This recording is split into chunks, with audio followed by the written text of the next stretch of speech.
Yes, I hear you. It's a weekly thing. Can you hear me? So let me first start off with if you could remember federal employees this week. Um, I'm I'm a federal employee, and there's millions of us, including the military, who are having issues with pay.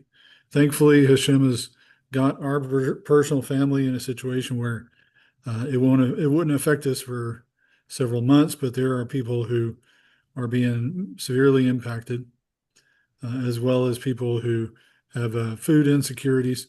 So there are all sorts of ways to help people. So I would just encourage anybody who has that desire to help where help would be needed. Like I said, our family doesn't necessarily need help, but there are people that are being affected. Uh,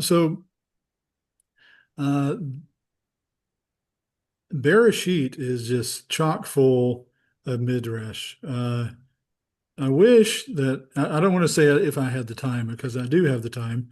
It's just I would want to put everything together in a I would say a kosher way. Uh, um, uh, One of the places that I learned Judaism from, they had like a daily aliyah, and to have something like that, if we had a deal where it could be put together uh, cogently, would be an awesome opportunity because there's so many things just within this Torah portion that we could put in with midrash and um, things that discuss. There's two major themes that we as Jews struggle with, timing being one, and Hashem puts it out that we are to struggle with Him. This is the nature of being a Jew, right?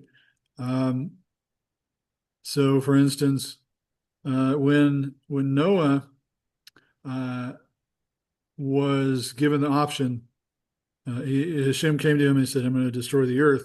Hashem, in a way, through the midrash, says he was supposed to like go to like a discussion with Hashem. Oh well, um, maybe you shouldn't, or maybe can you hold off your judgment?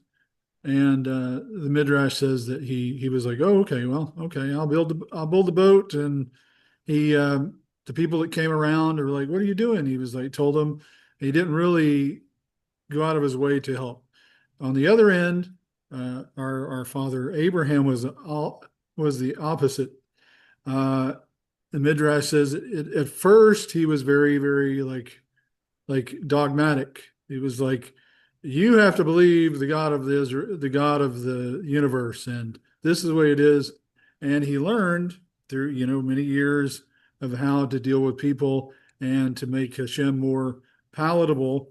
So he was able to. He was, I would say, the first evangelical. Right? He was evangelical Judaism. His branch of Judaism, which I believe Yeshua is part of, was very bring people in, bring people back to the original foundation of the one true God. So, uh, like I said, there's lots of things that come up this portion: homosexuality, uh, rape. There's hard things that we have to discuss as Jews, and coming from other religions, and I'm not going to discuss on this. I'm just telling you that's available in the Midrash and in different sources. But there are things that we have to deal with as Jews that force us to when we go through the Torah portion. Hashem is not a infant. He knows how to deal. He knows how to deal with life, right? So it's not to where we show up and we're holy on Shabbat. It's the process of Judaism is that we rectify everything. We rectify the way we eat. We rectify, we elevate. We elevate everything. So that where we go is a Jewish place because a Jew is going there, right? And so that is the object of Jews is to, number one, to struggle with Hashem, There is a one of the things that we pray daily, except for Shabbat, is we pray that Hashem would remember the wanton sinners and the wicked, and the people who go off the derrick, as it were. And it sounds pretty much like a curse. And me personally, I take it aside and I say, please remember the petition of your friend Abraham. And Hashem and Abraham discussed during the great debate, right? The great debate of how many people to save, right? Hashem wants to save almost every single holiday we have. There is a part of it that is about redemption, not only for us as Jews, but also the nations. So the nations are completely included, and I believe will be enveloped into Israel eventually. So I just wanted to read this here. Why did Hashem and our Holy Father Abraham stop at 10 souls? I try to elevate our patriarchs. We're supposed to honor our mothers and fathers. Many have inferred that it was because 10 is the number of the minyan. Okay. There were 5 cities of the plain mentioned in our portion. I'd be, for instance, saying Dallas-Fort Worth. Dallas-Fort Worth includes Plano and Mesquite and all these hundreds and hundreds of cities. Okay. This area was collectively known as Sodom and Gomorrah. Okay. Could the reason be that our Father stopped at 10 be that actually represents a lower number? I think, in my opinion, I would say it has to do with 2, right? These are all divisions of 2 or 5 cities within broken into 2. Why 2? The Torah, the Tanakh, and the Besorah all denote that the mouth of 2 or 3 witnesses is a matter established, especially when it comes to death penalty sins. Okay. Now I mentioned it a little bit earlier. The sin of Sodom and Gomorrah was not necessarily, a lot of people put it there because it's so in your face in this Torah portion. It's not necessarily the sin of homosexuality. It's the sin of not being hospitable. It's the anti-Abraham, right? Now there is a portion of what the people did to Lot and his daughters and wanted to do to the angels, but that's not the focal point, is that what our sages say. So when establishing major decrees, it says that in the mouth of 2 or 3 witnesses is a matter established, especially when it comes to putting people to death. Okay. Now, when fleeing Sodom and Lot bargained, there's that bargaining again, that they should be able to go to the small city of Tzoar. Now, Tzoar was one of the cities that was set for destruction because it was in that area of the plain. Okay. So the angels actually let them go to that city, and because they were there, 3, Lot and his 2 daughters. That's 3. That's not 10. That's 3. Just because they were there in the city was saved. Until when? Until they decided, okay, what you said is true. I should have went to the mountains because it looks like the end of the earth, right? So they went to the mountains, and it appears as soon as they left the city was destroyed. Okay. Now I want to ask a question to each of us.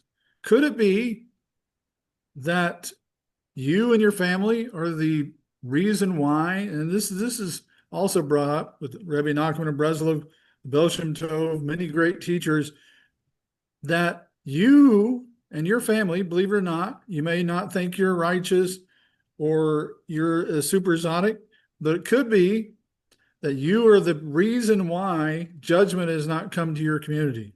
This could extend to cities, counties, states, nations, even the world. Um, our sages say that there's several different exotics to keep the world even turning, right? Um, but Hashem is looking to see why did he come to Sodom and Gomorrah?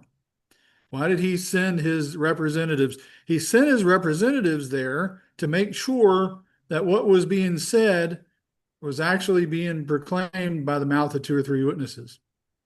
Now, it was so egregious that they were not able to save.